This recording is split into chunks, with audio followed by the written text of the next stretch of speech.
नमस्कार, मैं हूं आपके साथ गौरव राजेंद्र। बुलेटिन की शुरुआत करते हैं। दीनदयाल उपाध्याय की जयंती है और इस मौके पर हरियाणा में दीनदयाल लाडो लक्ष्मी योजना शुरू की गई है। इस अवसर पर सीएम नायब सिंह सैनी ने कार्यक्रम को संबोधित करते हुए कहा कि लाडो लक्ष्मी योजना की ऐप लॉन्च की गई है। कार्यक्रम में प्रदेश भर से करीब 200 जगहों से बहनें जुड़ी हुई हैं।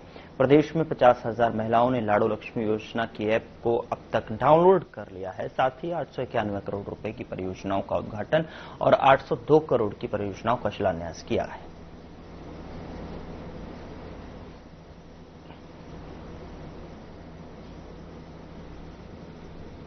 चलाया जाए प्लीज। मुझे खुशी है कि आज का दिन ये शुभ अवसर लेकर के आया है।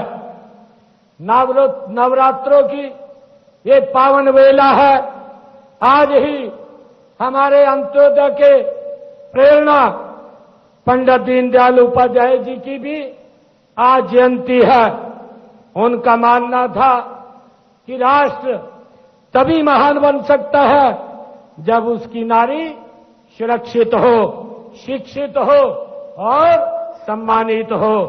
इसलिए आज उनकी जयंती पर हम दीनदयाल लाडो लक्ष्मी योजना का आज हमने ऐप का शुभारंभ किया है। मैं इसके लिए आज उनकी जयंती पर हम दीनदयाल लाडो लक्ष्मी योजना का ये शुभारंभ कर रहे हैं। साथ ही इस योजना को पारदर्शी ढंग से लागू करने के लिए आज हमने दीनदयाल लाडो लक्ष्मी ऐप भी लॉन्च की है। इसके लिए मैं सभी बहनों को बहुत बहुत बधाई और शुभकामनाएं देता हूं। मेरे लिए खुशी की बात है कि जब से मैं यहां सभागार में आया हूं और हमने ये ऐप लॉन्च किया, ऐप लॉन्च करते ही हरियाणा प्रदेश के अंदर हमारी 50,000 बहनों ने ये लाडो लक्ष्मी ऐप अपने मोबाइल के ऊपर उसको डाउनलोड कर लिया है। और मुझे खुशी ये भी है कि अभी इतने छोटे समय के अंदर हरियाणा प्रदेश की मेरी 8,000 बहनों ने एप्लीकेशन भी अपनी सबमिट कर दी है। मैं इसके लिए उनको बहुत बहुत बधाई और शुभकामनाएं देता हूं।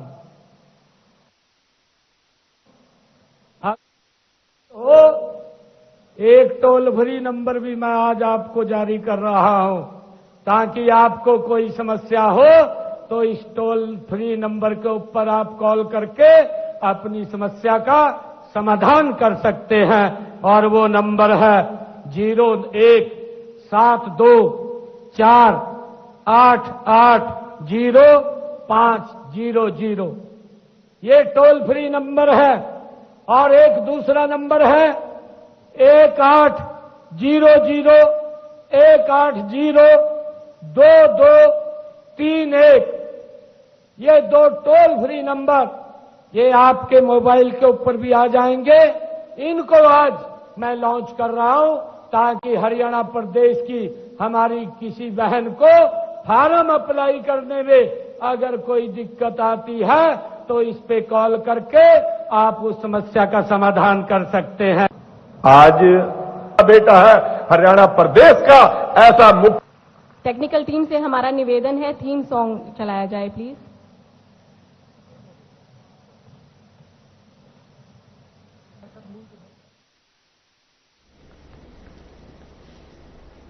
हरियाणा के मुख्यमंत्री नायब सिंह सैनी ने लाडो लक्ष्मी योजना की शुरुआत की और इस योजना के तहत 1 लाख से कम वार्षिक आय वाली 23 वर्ष से अधिक उम्र की महिलाओं को प्रतिमाह 2,100 रुपए यानी कि 2,100 रुपए पेंशन के रूप में आर्थिक सहायता दी जाएगी। जिला स्तरीय कार्यक्रम नारनौल के लघु सचिवालय सभागार में आयोजित किया गया, जिसमें मुख्य अतिथि विधायक ओम प्रकाश यादव रहे। उन्होंने कहा कि चुनाव के दौरान बीजेपी ने इस योजना का वादा किया था और आज मुख्यमंत्री ने इसे लागू कर दिया है।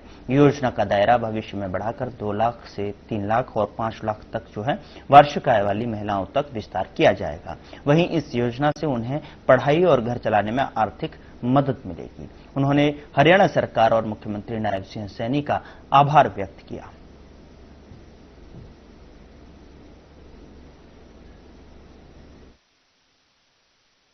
हरियाणा प्रदेश ने चुनाव के अंदर एक वादा किया था कि हम बहनों के सम्मान में लाडो लक्ष्मी योजना शुरू करेंगे और हर हमारी उस बहन को, हमारी माता को जो 23 साल से ऊपर हो और 60 साल उनको हम 2100 रुपए प्रति माह के हिसाब से पेंशन के रूप में देंगे।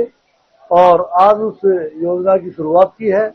बहुत ही शुभ अवसर पर पंडित दीनदयाल उपाध्याय के जन्मदिन और नवरात्रों के दौरान इस योजना की शुरुआत हुई है।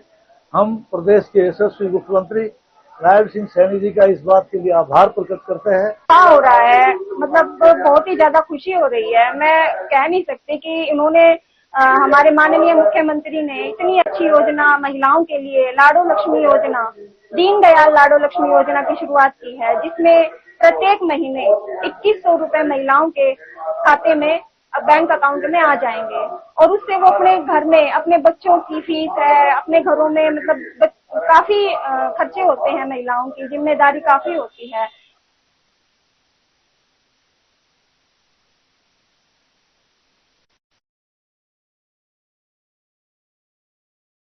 किया गया और इस शिविर में कुल 40 यूनिट रक्त एकत्रित हुआ। मुख्य अतिथि एएसपी दिव्यांशी सिंगला ने विद्यार्थियों को नशे से दूर रहने और मेहनत से सफलता पाने के लिए प्रेरित किया और इस अवसर पर cycling group fit and hit के संस्थापक रविंद्र ढाका और उनकी टीम ने युवाओं को जोश और सकारात्मक संदेश दिया। महाविद्यालय प्रांगण में पौधारोपण भी किया गया।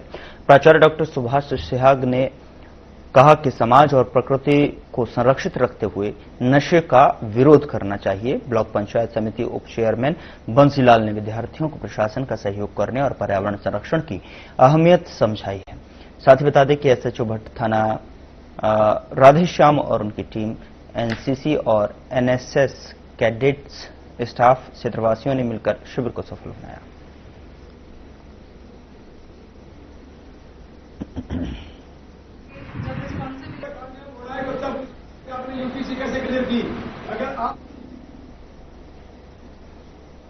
गुरुग्राम में पंडित दीनदयाल उपाध्याय की जयंती पर दीनदयाल लाडो लक्ष्मी योजना के लिए पंजीकरण का शुभारंभ हुआ और जहां पर योजना के तहत पात्र महिलाओं को 1 नवंबर से 2100 रुपए प्रति माह मिलेंगे। बता दें कि इस अवसर पर बड़ी संख्या में महिलाएं मौके पर पंजीकरण कराने पहुंची और साथ ही स्वास्थ्य जांच कराकर अपने स्वास्थ्य की जानकारी भी प्राप्त कर रही थीं।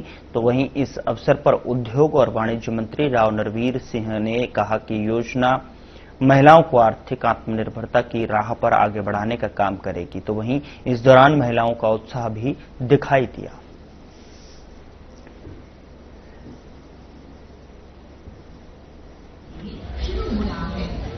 दीनदयाल लक्ष्मी लाडो योजना आज इसकी शुरुआत की गई है। ये भारतीय जनता पार्टी के 2024 के विधानसभा चुनाव में संकल्प पत्र में शामिल था। ऐसी बहुत सी घोषणाएं थी जो हमारे संकल्प पत्र में थी कि हम 5 साल में ये भारतीय जनता पार्टी की सरकार जनता बनाती है तो हम ये पूरी करेंगे। मैं आपके माध्यम से हरियाणा की जनता का आभार व्यक्त करता हूं कि उन्होंने तीसरी बार इस प्रदेश में भारतीय जनता पार्टी की सरकार बनाई और माननीय मुख्यमंत्री नायब सैनी का भी शुक्रिया अदा करता हूं कि उन्होंने पहले ही बजट में इस लाडो लक्ष्मी योजना की शुरुआत कर दी और इसका आज के दिन जो हमारे एक महान आत्मा पैदा हुई पंडित दीनदयाल उपाध्याय जी, जिन्होंने अंत्योदय की शुरुआत की कि आम आदमी, गरीब आदमी को सरकार का लाभ पहुंचे, उनके नाम पर उन्होंने दीनदयाल लक्ष्मी लाडो योजना शुरू की। हरियाणा सरकार ने महिलाओं के सशक्तिकरण की दिशा में एक महत्वपूर्ण कदम उठाते हुए मुख्यमंत्री नायब सिंह सैनी ने गुरुवार को पंचकुला से दीनदयाल लाडो लक्ष्मी योजना का शुभारंभ किया। तो वहीं इस अवसर पर समालखा के लघु सचिवालय परिसर में आयोजित कार्यक्रम में बीजेपी विधायक मनमोहन बढ़ाना मुख्य अतिथि के रूप में शामिल हुए, जहां इस योजना के तहत में 1 लाख रुपए से कम वार्षिक पारिवारिक आय वाली महिलाओं को 1 नवंबर से हर महीने 2100 रुपए की आर्थिक सहायता दी जाएगी। बता दें कि प्रधानमंत्री नरेंद्र मोदी और मुख्यमंत्री सैनी के नेतृत्व में यह योजना गरीब महिलाओं को आत्मनिर्भर बनाने और उन्हें सामाजिक और आर्थिक रूप से सशक्त करने की दिशा में एक ऐतिहासिक कदम माना जा रहा है।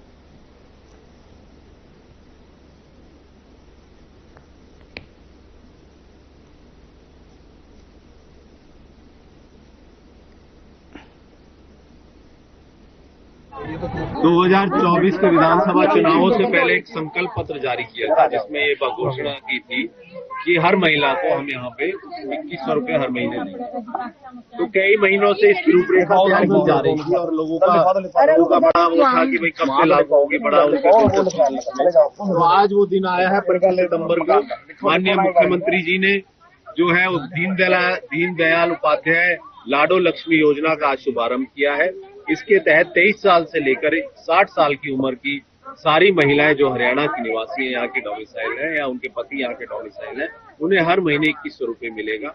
और इसका जो है प्रमाण ये होता है कि जिस तरह से भारतीय जनता पार्टी ने जो भी संकल्प पत्र में बातें कही, वो लगभग सारी अपनी बातों पर खरी उतर रही है और पार्टियों की तरह नहीं सिर्फ घोषणाओं तक सीमित रहती है। घोषणा तो कर देती है बाकी पार्टियां, लेकिन उन्हें निभाती नहीं है। तो भारतीय जनता पार्टी की एक खासियत है, माननीय नरेंद्र मोदी जी के नेतृत्व में जो जिस तरह से हमारा देश आगे बढ़ रहा है, जिस तरह से लोगों का विश्वास उनमें जमा हुआ है, ये दिखाता है कि हम जिस तरह से भारतीय जनता पार्टी जो संकल्प पत्र में जो बातें कहती है उनको निभाती है। हमारी ऐसी महिला जो 23 वर्ष की आयु की और 60 वर्ष तक उन महिलाओं को सरकार की तरफ से 2100 रुपये मासिक जो है आर्थिक दी जाएगी। और ऐसी महिलाएं जो पहले चरण में आइडेंटिफाई हुई, लगभग 15,500 के आसपास परिवार पानीपत के अंदर आइडेंटिफाई हुए, तो उन महिलाओं का रजिस्ट्रेशन कार्य किया जाए। आवास योजना के बारे में बताइए के साथ ये प्राइम मिनिस्टर आवास योजना 2.0 है, अर्बन एरियाज के लिए मैंने बताया है, जिसमें ऐसे परिवार जिनकी इनकम कम है, 1,80,000 से कम है, वो आवेदन कर सकते हैं। 2.0 जो सेकंड फेज है उसकी बात करें, जो लोग आवेदन करेंगे उसको नाम पर आगे सरकारी तरफ से रिचार्ज किया जाएगा, जिसमें सरकारी तरफ से 2.5 लाख रुपये जाती है। 3 विभिन्न फेजों में 40 को 20 के अनुपात में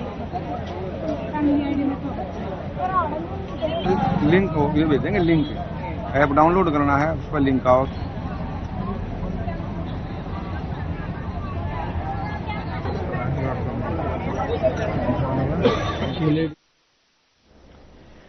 फरीदाबाद सितंबर को पूरे देश में बीजेपी पार्टी के संस्थापक पंडित दीनदयाल उपाध्याय की जयंती के उपलक्ष्य में लाडो लक्ष्मी योजना शुभारंभ किया गया और जिसमें प्रदेश की सभी महिलाओं को 2100 रुपये सहयोग राशि के तौर पर हर महीने प्रदेश की सरकार द्वारा दिए जाएंगे। इस मौके पर बल्लभगढ़ से विधायक मूलचंद शर्मा ने लाडो लक्ष्मी योजना के तहत महिलाओं को मिलने वाली सुविधा को लेकर बताया। मूलचंद शर्मा ने मीडिया से बातचीत में बताया कि देश के प्रधानमंत्री नरेंद्र मोदी और हरियाणा के मुख्यमंत्री नायब सिंह सैनी द्वारा प्रदेश की सभी पात्र महिलाओं को लाडो लक्ष्मी योजनाओं के तहत 2100 रुपये का सहयोग राशि के तौर पर हर महीने मिलेंगे, जो कि महिलाओं के लिए फायदेमंद साबित होंगे।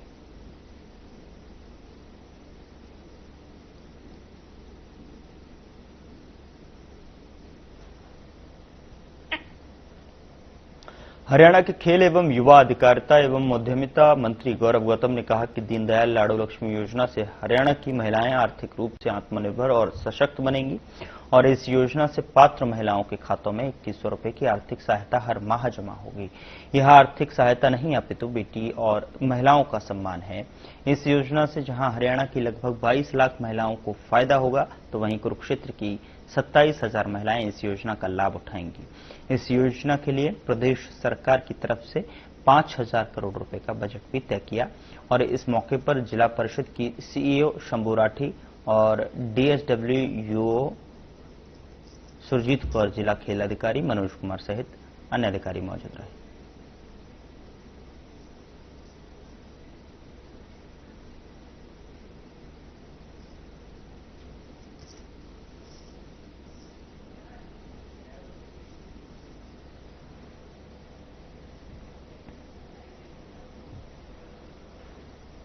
चंडीगढ़ में विधानसभा अध्यक्ष हरविंद्र कल्याण ने एमजीएसआईपीए में अधिकारियों से मुलाकात की और इस दौरान उन्होंने व्यवस्थाओं को दुरुस्त करने के निर्देश दिए। बता दें कि हरियाणा विधानसभा सचिवालय की ओर से विधायी प्रारूपण पर कार्यक्रम होगा और इस प्रशिक्षण कार्यक्रम में विधानसभा और हरियाणा सरकार के विधायी अधिकारी कर्मचारी भाग लेंगे।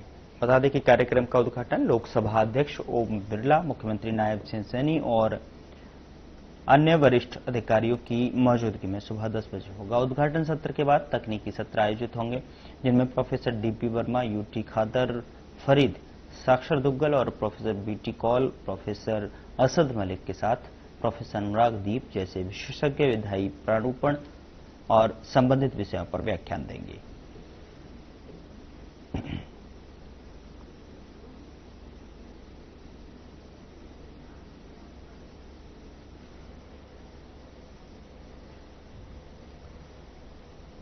कुरुक्षेत्र के शाहाबाद नेशनल हाईवे पर भारतीय किसान यूनियन चड़ौनी और स्थानीय किसानों ने रोड जाम कर दिया। किसानों का विरोध धान खरीद में नमी के नाम पर कट और फसल उठान न होने के कारण था। भारतीय किसान यूनियन अध्यक्ष गुरनाम सिंह चड़ौनी ने कहा कि सरकार ने 22 सितंबर से धान खरीद शुरू करने का आदेश दिया है, लेकिन अनाज मंडी में खरीद नहीं हो रही है। इसके अलावा राइस मिलर अधिकारियों के साथ में मिलकर किसानों को परेशान किया जा रहा है और फसल का उचित मूल्य नहीं मिल रहा है। उन्होंने चेतावनी दी कि जब तक उनकी समस्याओं का समाधान नहीं होगा, रोड जाम खुलने की संभावना नहीं। किसानों ने कहा कि पोर्टल में उनका रजिस्ट्रेशन नहीं हो रहा है, यही कारण है कि धान खरीद प्रभावित हो रही है।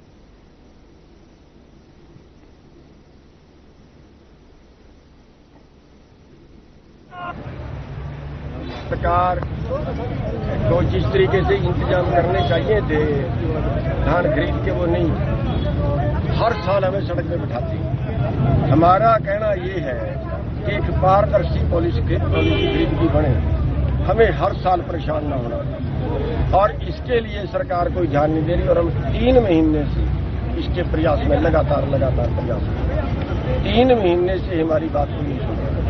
8 दिन पहले खरीद आई है, लेकिन खरीद तो आई ही नहीं। जब एक बोरी अभी तक नहीं उठी तो खरीद आई कहाँ? हालांकि मुख्यमंत्री भी उद्घाटन करके गया, मेरे को भी खड़ा के सेक्रेटरी ने कहा कि भाई हम खरीद रहे हैं, लेकिन उठान ही नहीं है, कोई बात ही नहीं है, तो बताओ कहाँ से खरीद है। तो एक पारदर्शी पॉलिसी की जरूरत है। और दूसरा, ये जो सेलर वाले हैं, ये सेलर वाले जो खाद्य आपूर्ति विभाग है, उनके साथ मिलीभगत करके लूटने की प्लानिंग करते हैं, जानबूझ के हड़ताल करते हैं, बिना कारण के करते हैं। अब वो ये बता दें क्या मांगे सरकार से उनकी? कोई मांग नहीं है, बस उठा नहीं रहे ताकि कट जाए मजबूरी होती।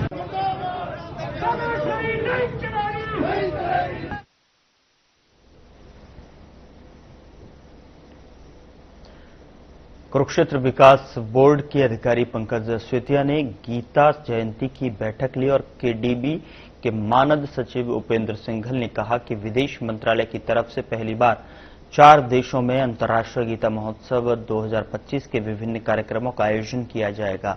इन 4 देशों में अंतर्राष्ट्रीय गीता महोत्सव 2025 के कुरुक्षेत्र में होने वाले मुख्य कार्यक्रमों का लाइव प्रसारण भी देखा जा सकेगा। अहम पहलू यह है कि विदेश मंत्रालय की पहल पर कुरुक्षेत्र में 15 नवंबर से 5 दिसंबर तक आयोजित होने वाले अंतर्राष्ट्रीय गीता महोत्सव 2025 में 15 से ज्यादा देशों के 25 स्कॉलर भी पहुंचेंगे। इस बार महोत्सव के मुख्य कार्यक्रमों का आयोजन 24 नवंबर से 1 दिसंबर तक किया जाएगा।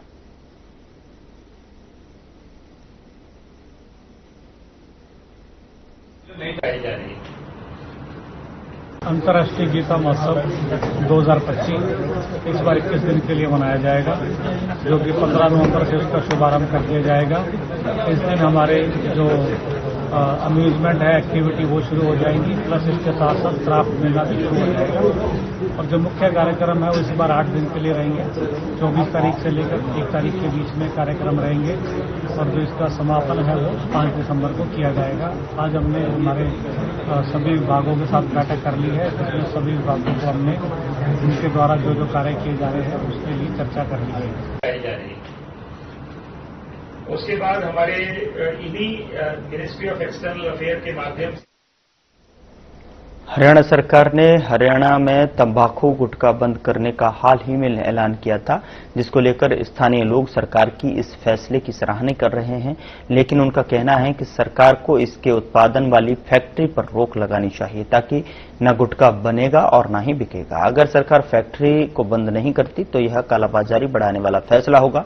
रेवाड़ी जिले में अभी तक जिला प्रशासन की तरफ से कोई भी कार्यवाही नहीं की गई है। रेवाड़ी के बाजार में गुटखा, तंबाकू, पान मसाला धड़ल्ले से बिक रहा है।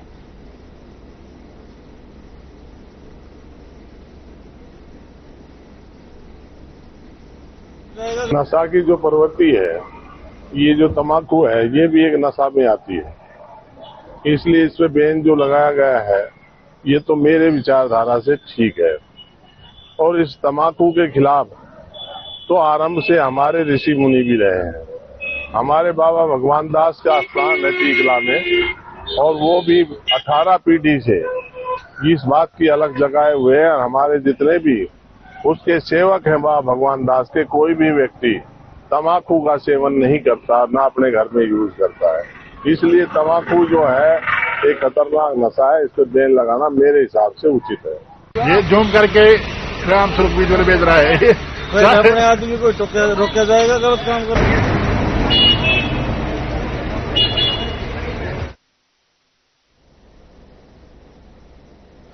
जुलाना क्षेत्र के करेला गांव से 14 अगस्त को सुमित नामक युवक लापता हो गया था, जो कि समर गोपालपुर जिला रोहतक की एक फैक्ट्री में काम करता था। युवक की पत्नी ने उसकी गुमशुदगी की शिकायत जुलाना थाना में दर्ज कराई थी, जिसके बाद पुलिस ने मामले की जांच शुरू की और युवक को ढूंढने के प्रयास किए। पुलिस ने इस मामले में कई लोगों से पूछताछ की थी, लेकिन घटना का खुलासा नहीं हो पाया था। पुलिस द्वारा की गई गहन पूछताछ में यह सामने आया कि सुमित की दोस्ती फैक्ट्री में काम करते समय समर गोपालपुर गांव के मोनू से हो गई थी। 14 अगस्त को दोनों फैक्ट्री के पीछे शराब पी रहे थे, जहां उनकी कहासुनी हो गई। गुस्से में आकर मोनू ने सुमित का गला दबाकर उसकी हत्या कर दी। मोनू ने जब पुलिस ने जो है गहनता से पूछताछ की तो उसने पूरी वारदात का खुलासा किया। पुलिस ने मोनू के खिलाफ हत्या का मामला दर्ज कर उसे गिरफ्तार कर लिया।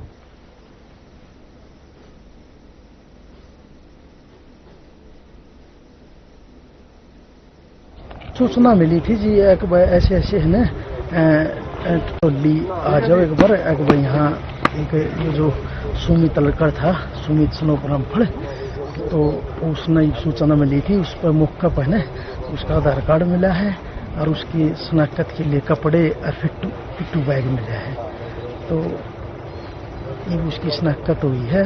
आगे वो लड़का जो पिट्टू बैग मिला है, उसकी पैंट मिली है, साथ में आधार कार्ड मिला है। आज डिस्ट्रिक्ट मजिस्ट्रेट रोहतक के आदेश अनुसार, जो कि 95-43-50 25/9/2025 के आदेश हैं, इनके अनुसार मौके पर टिटोली गांव में आया।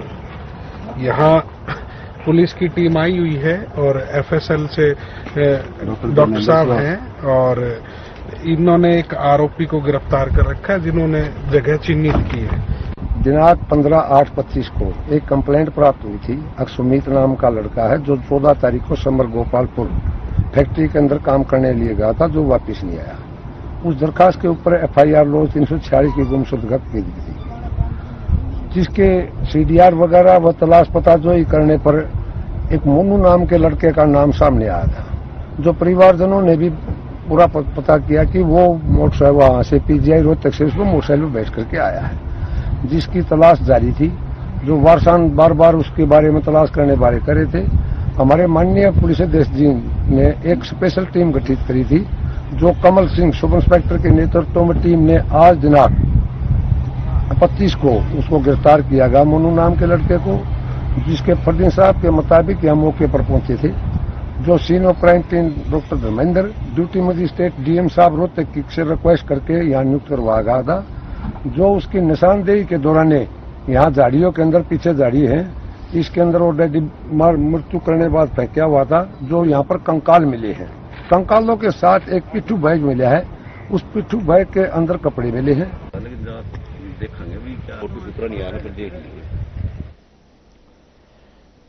फिलहाल बुलेटिन में इतना ही। नमस्कार।